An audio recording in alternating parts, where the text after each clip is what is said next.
He sat across my hips.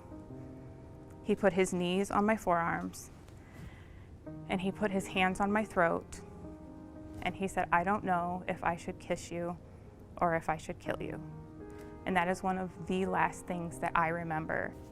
I thought that that was the darkest night of my life.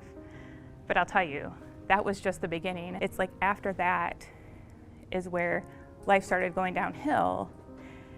And I realize now, 13 years later, that I received a life sentence that night. And so within like 6 or 7 months after my injury, I started passing out for no reason. I had started having, they diagnosed me with POTS, and neurocardiogenic syncope.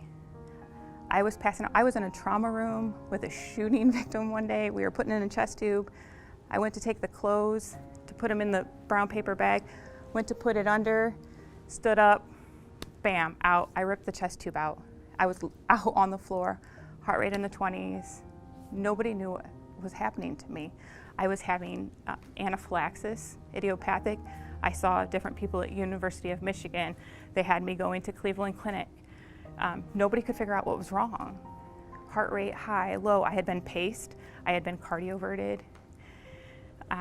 It was crazy. In 2017, that's probably when I hit close to rock bottom. So I rear-ended this car and I go to my primary care physician and I'm like, "You need to put me in the stress center. Like something is wrong with me." I'm like, "I can't hear."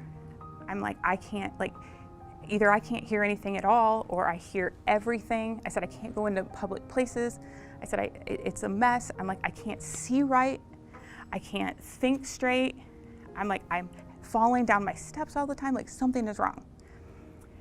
And she's like, "Maybe you have a strong history of cancer in your family. Let's do an MRI. Maybe you have a brain tumor or something like that."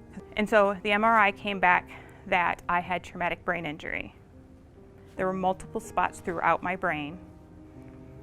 And they said that it looked like basically the spots that were on my skin from the strangulation is basically the equivalent of what my brain looked like.